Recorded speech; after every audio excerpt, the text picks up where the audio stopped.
आज हम कक्षा 12 की पाठ्यपुस्तक के अध्याय 4 के बारे में कुछ चर्चा करेंगे। इस अध्याय के उद्देश्यों के बारे में हम सबसे पहले विचार करेंगे।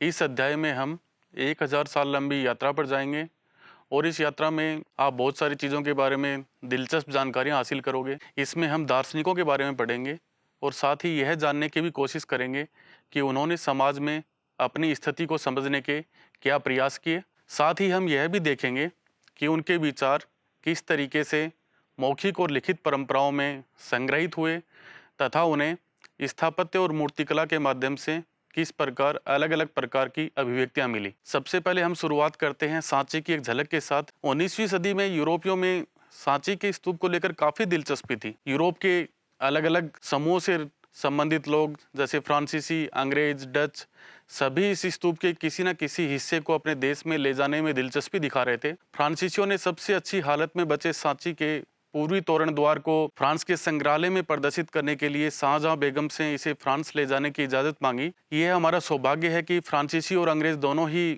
बड़े सावधानी से बनाए गए सांची के स्तूप की जो प्लास्टर प्रतिकृतियां हैं उनसे संतुष्ट हो गए। इस प्रकार जो मूल प्रतिकृति है वो भोपाल राज्य में अपनी जगह पर ही रही। भोपाल के शासकों विशेषकर शाहजहां बेगम और उनकी उत्तराधिकारी सुल्तान जहां बेगम ने इस प्राचीन स्थल के रख रखाव के लिए धन का भी अनुदान दिया।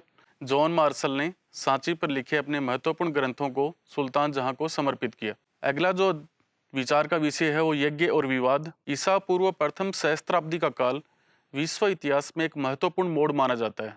इस काल में यूनान में सुकरात, प्लेटो, अरस्तु और भारत में महावीर, बुद्ध और कई अन्य चिंतकों का उद्भव हुआ। उन्होंने जीवन के रहस्यों को समझने का प्रयास किया। साथ ही साथ वे इंसानों और विश्व व्यवस्था के बीच के रिश्ते को भी समझने की कोशिश कर रहे थे। यही वह समय था जब गंगा घाटी में नए राज्य और शहर उभर रहे थे। साथ ही यहाँ के सामाजिक और आर्थिक जीवन में भी कई प्रकार के बदलाव आ रहे थे। यज्ञों की परंपरा। यज्ञों की परंपरा के अंतर्गत हम देखेंगे कि चिंतन, धार्मिक विश्वास और व्यवहार की कई धाराएं प्राचीन युग से ही भारत में चली आ रही थी। पूर्व वैदिक परंपरा, जिसकी जानकारी हमें 1500 से 1000 ईसा पूर्व में संकलित ऋग्वेद से मिलती है, वैसी ही एक प्राचीन परंपरा थी। ऋग्वेद अग्नि, इंद्र, सोम आदि कई देवताओं की स्तुति का एक संग्रह है। यज्ञों के समय इन स्रोतों का उच्चारण किया जाता था। लोग मवेशी, बेटे, स्वास्थ्य, लंबी आयु आदि के लिए प्रार्थनाएं करते थे। शुरू में यज्ञ सामूहिक रूप से ही किए जाते थे। बाद में कुछ यज्ञ घरों के मालिकों द्वारा किए जाते थे, यानी कि अब यज्ञों को व्यक्तिगत रूप से संपन्न किया जाने लगा। राजसूय और अश्वमेध जैसे जटिल यज्ञ सरदार और राजा किया करते थे। इनके अनुष्ठान के लिए उन्हें ब्राह्मण पुरोहितों पर निर्भर रहना पड़ता था। नवीन प्रश्न या नए प्रश्न, यानी कि वैदिक परंपरा के बाद समाज में किस प्रकार के नए नए प्रश्न लोगों के सामने आ रहे थे। उपनिषद, जिनकी रचना 6ठी शताब्दी ईसा पूर्व में की गई है, इसमें पाई गई विचारधाराओं से हमें ये पता चलता है कि लोग जीवन का अर्थ, मृत्यु के बाद जीवन की संभावना और पुनर्जन्म के बारे में जानने के लिए उत्सुक थे। साथ ही लोग यह भी जानना चाहते थे कि क्या पुनर्जन्म अतीत के कर्मों के कारण होता था। वैदिक परंपरा से बाहर के कुछ दार्शनिक यह सवाल उठा रहे थे कि सत्य एक होता है या अनेक। लोग यज्ञों के महत्व के बारे में भी अब चिंतन करने लगे थे। वाद विवाद और चर्चाएं। समकालीन बौद्ध ग्रंथों में हमें 64 संप्रदायों या चिंतन परंपराओं का उल्लेख मिलता है। इससे हमें जीवन चर्चाओं और विवादों की एक झांकी मिलती है। शिक्षक एक जगह से दूसरी जगह घूम घूम कर अपने दर्शन या विश्व के विषय में अपनी समझ को लेकर एक दूसरे से या सामान्य लोगों से तर्क वितर्क करते थे। ये चर्चाएं कूटागारशालाओं में या ऐसे उपवनों में होती थी जहां घुमक्कड़ मनीषी ठहरा करते थे। बौद्ध ग्रंथ किस प्रकार से तैयार और संग्रहित किए जाते थे। तो अब हम चर्चा करेंगे कि बौद्ध ग्रंथ या भगवान बुद्ध से संबंधित जो अलग अलग प्रकार के ग्रंथ हैं उनकी रचना और उनका संग्रहण किस प्रकार से किया गया है। महात्मा बुद्ध चर्चा और बातचीत करते हुए ही मौखिक शिक्षा देते थे। बुद्ध के किसी भी संभाषण को उनके जीवन काल में नहीं लिखा गया है। उनकी मृत्यु के बाद उनके शिष्यों ने ज्येष्ठों या ज़्यादा वरिष्ठ श्रमणों की एक सभा वेसली या वैशाली में बुलाई। वैशाली में ही उनकी शिक्षाओं का संकलन किया गया। इन संकलनों को त्रिपिटक कहा जाता है। विनय पिटक में संघ या बौद्ध मठों में रहने वाले लोगों के लिए नियमों का संग्रह था। बुद्ध की शिक्षाएं सुत्त पिटक में रखी गई और दर्शन से जुड़े विषय अधिधम पिटक में आए। जब बौद्ध धर्म श्रीलंका जैसे नए इलाकों में फैला तो दीपवंश और महावंश जैसे क्षेत्र विशेष के बौद्ध इतिहास को लिखा गया। इनमें से कई रचनाओं में बुद्ध की जीवनी भी लिखी गई है। लौकिक सुखों से आगे महावीर का संदेश। जैन परंपरा के अनुसार महावीर से पहले 23 शिक्षक हो चुके थे और उन्हें तीर्थकर कहा जाता था। तीर्थकर यानी कि वे महापुरुष जो पुरुषों और महिलाओं को जीवन की नदी के पार पहुंचाते हैं। जैन दर्शन की सबसे महत्वपूर्ण अवधारणा यह है कि संपूर्ण विश्व प्राणवान है। यह माना जाता है कि पत्थर, चट्टान और जल में भी जीवन होता है। जैन मान्यता के अनुसार जन्म और पुनर्जन्म का चक्र काम के द्वारा निर्धारित होता है। काम के चक्र से मुक्ति के लिए त्याग और तपस्या की जरूरत होती है और यह सब जैन परंपरा के अनुसार संसार के त्याग से ही संभव हो पाता है। इसीलिए मुक्ति के लिए विहारों में निवास करना एक अनिवार्य नियम बन गया। जैन साधु और साध्वी 5 व्रतों का पालन करते थे। हत्या न करना, चोरी नहीं करना, झूठ न बोलना, ब्रह्मचर्य का पालन और धन संग्रह न करना। बुद्ध और ज्ञान की खोज। सिद्धार्थ, जो कि महात्मा बुद्ध के बचपन का नाम था, साक्य कबीले के सरदार के बेटे थे। जीवन के कटु यथार्थों से दूर उन्हें महल की चारदीवारी के अंदर सब सुखों के बीच बड़ा किया गया। बाहरी दुनिया की उनकी पहली यात्रा काफी पीड़ादायक रही। एक वृद्ध व्यक्ति को, एक बीमार को और एक लाश को देखकर उन्हें गहरा सदमा पहुंचा। उसी क्षण उन्हें यह अनुभूति हुई कि मनुष्य के शरीर का क्षय और अंत निश्चित है। उन्होंने एक गृह त्याग किए सन्यासी को भी देखा। सिद्धार्थ ने यह पाया कि सन्यासी को मानो बुढ़ापे, बीमारी और मृत्यु से कोई परेशानी ही नहीं थी और उसने शांति को प्राप्त कर लिया था। सिद्धार्थ ने निश्चय किया कि वे भी सन्यास का रास्ता अपनाएंगे। कुछ समय बाद महल त्याग कर वे सत्य की खोज में निकल गए। सिद्धार्थ ने साधना के कई मार्गों की खोज की। इनमें से एक था शरीर को अधिक से अधिक कष्ट देना, जिसके चलते वे मरते मरते भी बचे। इन अतिवादी तरीकों को त्याग कर उन्होंने कई दिन तक ध्यान करते हुए अंतः ज्ञान को प्राप्त किया। इसके बाद से उन्हें बुद्ध अथवा ज्ञानी व्यक्ति के नाम से जाना गया। महात्मा बुद्ध की शिक्षाएं। बुद्ध की शिक्षाओं को सुत्त पिटक में दी गई कहानियों के आधार पर पुनर्निर्मित किया गया है। बौद्ध दर्शन के अनुसार विश्व अनित्य है और लगातार बदल रहा है। साथ ही यह आत्मा विहीन है, यानी इसमें कोई आत्मा नहीं है, क्योंकि यहाँ कुछ भी स्थायी नहीं है। इस क्षण भंगुर दुनिया में दुख मनुष्य के जीवन का अंतर्निहित तत्व है। घोर तपस्या और विषय आसक्ति के बीच मध्यम मार्ग अपनाकर मनुष्य दुनिया के दुखों से मुक्ति पा सकता है। बौद्ध धर्म की प्रारंभिक परंपराओं में भगवान का होना या न होना अप्रासंगिक था। महात्मा बुद्ध मानते थे कि समाज का निर्माण इंसानों ने किया था, न कि ईश्वर ने। बुद्ध ने जन्म मृत्यु के चक्कर से मुक्ति, आत्मज्ञान और निर्वाण के लिए व्यक्ति केंद्रित हस्तक्षेप और समय कर्म की कल्पना की। निर्वाण का मतलब था कि अहम और इच्छा का समाप्त हो जाना, जिससे गृह त्याग करने वालों के दुख के चक्र का अंत हो सकता था। बौद्ध परंपरा के अनुसार अपने शिष्यों के लिए उनका अंतिम निर्देश था, तुम सब अपने लिए खुद ही ज्योति बनो, क्योंकि तुम्हें खुद ही अपनी मुक्ति का रास्ता ढूंढना है। महात्मा बुद्ध के अनुयायी। धीरे धीरे बुद्ध के शिष्यों का दल तैयार हो गया, इसीलिए उन्होंने संघ की स्थापना की। संघ ऐसे भिक्षुओं की एक संस्था बना जो कि धम्म के शिक्षक बन गए थे। चूंकि वे दान पर निर्भर थे, इसलिए उन्हें भिक्षु कहा जाता था। शुरू में सिर्फ पुरुष ही संघ में सम्मिलित हो सकते थे। बाद में महिलाओं को भी अनुमति मिली। बौद्ध ग्रंथों के अनुसार बुद्ध के प्रिय शिष्य आनंद ने बुद्ध को समझाकर महिलाओं के संघ में आने की अनुमति प्राप्त की। बुद्ध की उपमाता महाप्रजापति गौतमी संघ में आने वाली पहली भिक्षुणी बनी। कई स्त्रियां जो संघ में आई वे धम्म की उपदेशिकाएं बन गई। आगे चलकर वे थेरी बनी। थेरी का मतलब है ऐसी महिलाएं जिन्होंने निर्वाण प्राप्त कर लिया हो।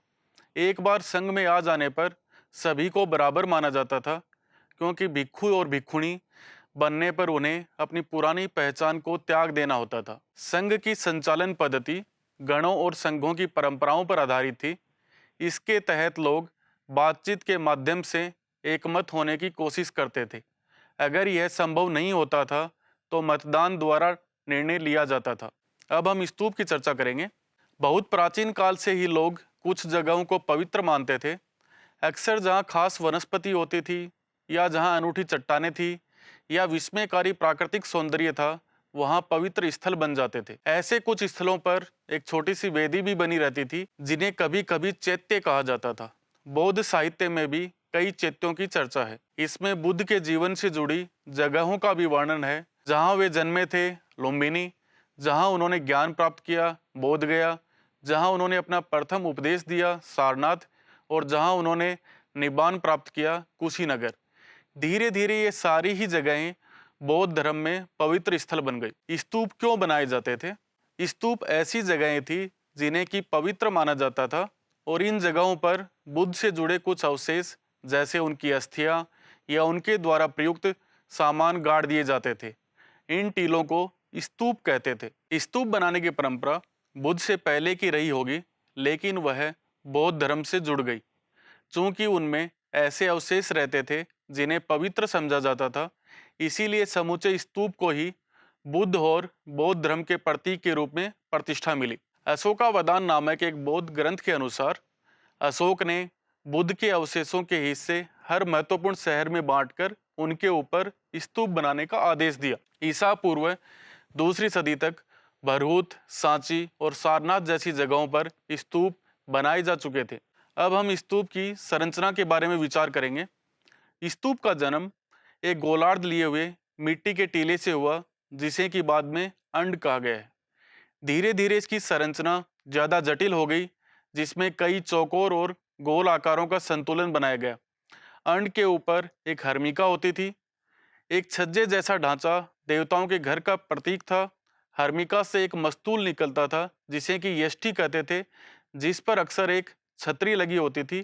टीले के चारों ओर एक वेदिका होती थी जो कि पवित्र स्थल को सामान्य दुनिया से अलग करने का काम करती थी। मूर्ति कला। पहली बार देखने पर तो सांची के स्तूप की मूर्ति कला में फूस की झोपड़ी और पेड़ों वाले ग्रामीण दृश्य का ही चित्रण दिखता है, परंतु वे कला इतिहासकार जिन्होंने सांची की इस मूर्ति कला का गहराई से अध्ययन किया है, वे इसे वेशांतर जातक से लिया गया एक दृश्य बताते हैं। यह कहानी एक ऐसे दानी राजकुमार के बारे में है जिसने अपना सब कुछ एक ब्राह्मण को सौंप दिया और स्वयं अपनी पत्नी और बच्चों के साथ जंगल में रहने चला गया। जैसा कि इस उदाहरण से स्पष्ट है कि अक्सर इतिहासकार किसी मूर्तिकला की व्याख्या लिखित साक्ष्यों के साथ तुलना के द्वारा ही करते हैं। उपासना के प्रतीक। बौद्ध मूर्तिकला को समझने के लिए कला इतिहासकारों को बुद्ध के चरित्र लेखन के बारे में समझ बनानी पड़ी। बौद्ध चरित्र लेखन के अनुसार एक वृक्ष के नीचे ध्यान करते हुए बुद्ध को ज्ञान की प्राप्ति हुई। कई प्रारंभिक मूर्तिकारों ने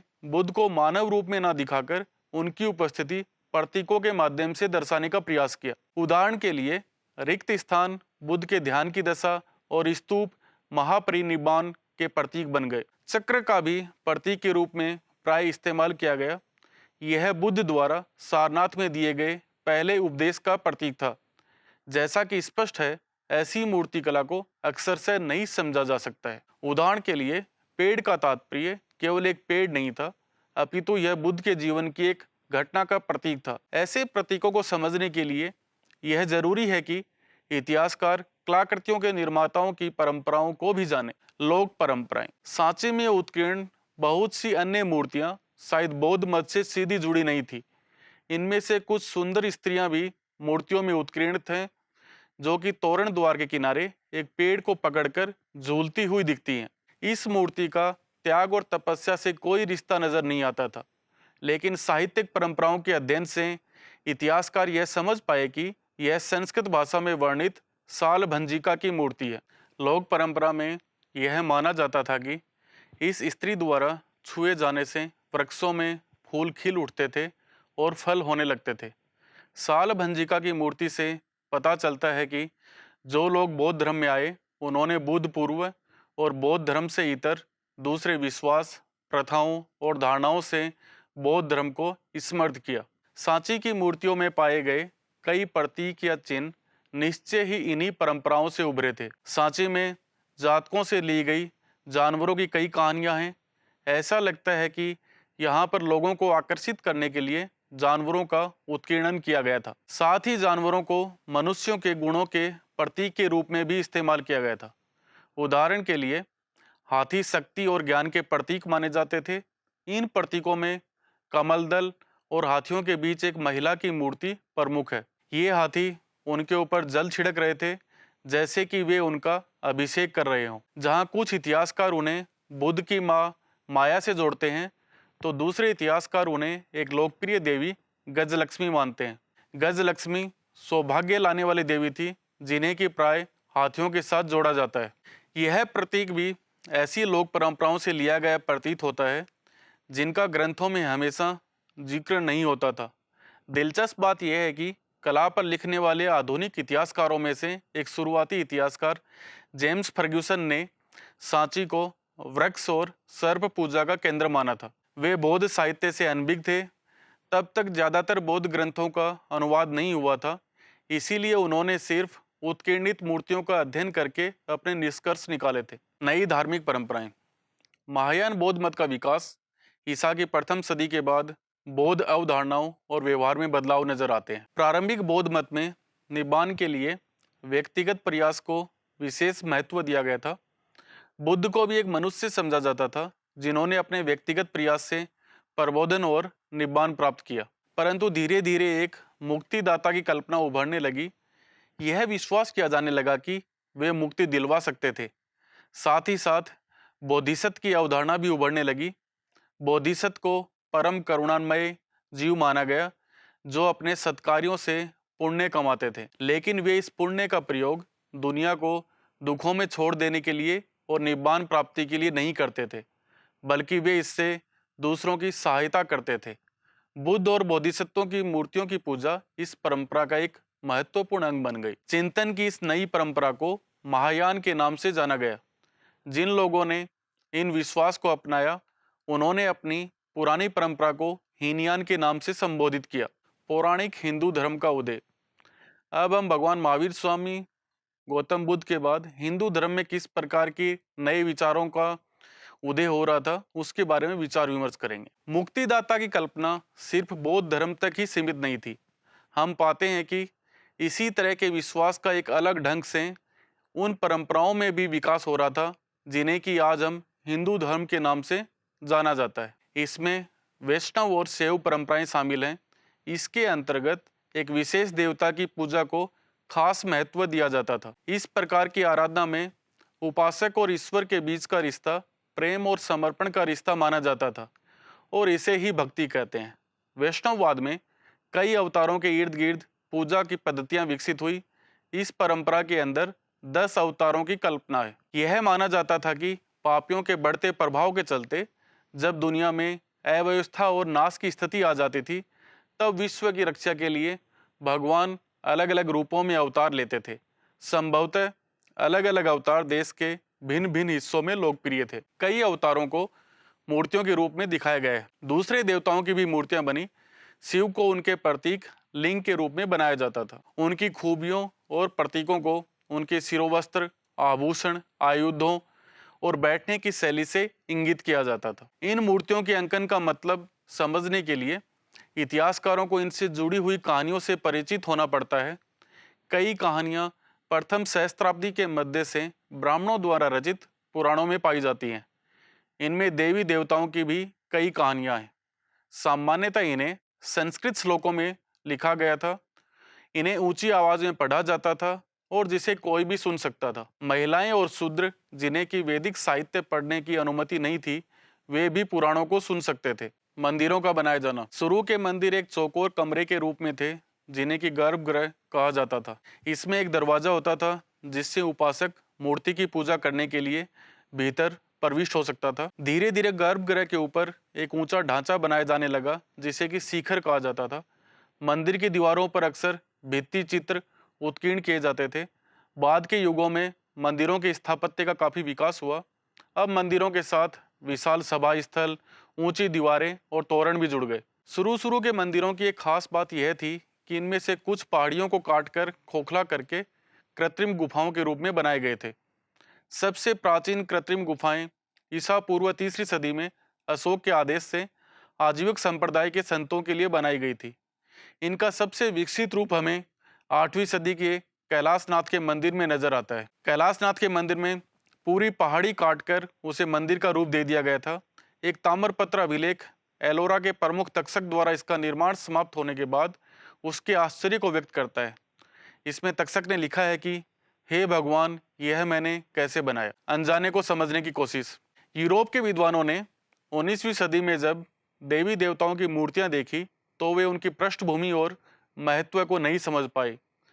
कई सिरों, हाथों वाली या मनुष्य और जानवर के रूपों को मिलाकर बनाई गई मूर्तियां उन्हें विकृत लगती थी और बाद में वे घृणा से भर जाते थे। इन शुरू के विद्वानों ने ऐसी अजीबोगरीब मूर्तियों की समझ बनाने के लिए उनकी तुलना प्राचीन यूनान की कला से की, क्योंकि यह एक ऐसी परंपरा थी जिससे कि वे परिचित थे। बुद्ध और बोधिसत्व की मूर्तियों की खोज से वे काफी उत्साहित हुए।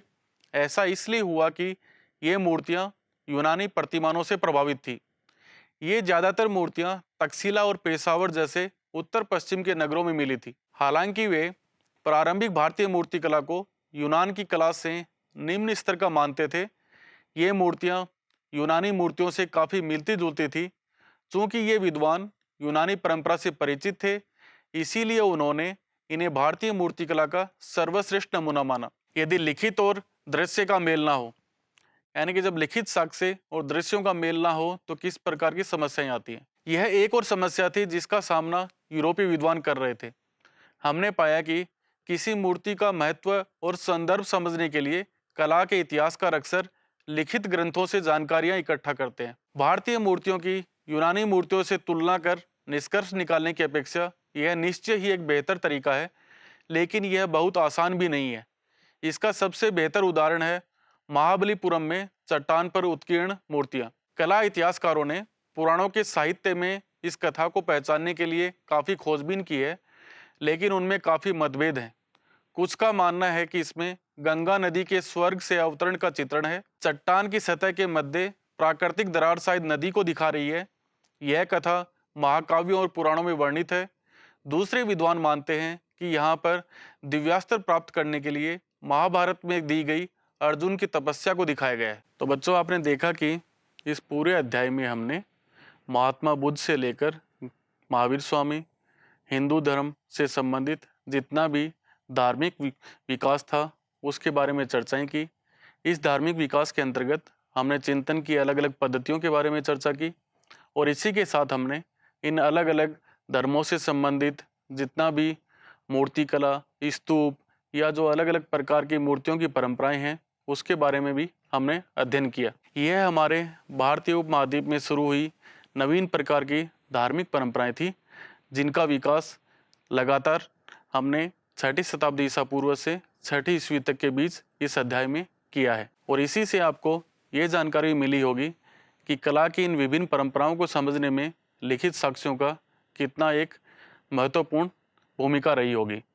तो किसी भी वस्तु को समझने में, किसी भी मूर्तिकला को समझने में हमें उस मूर्तियों के साथ साथ उनके लिखित साक्ष्यों की तरफ भी अवश्य ही ध्यान देना चाहिए। तभी हम इन परंपराओं को एक बेहतर और सुचारू तरीके से समझ सकते हैं। धन्यवाद।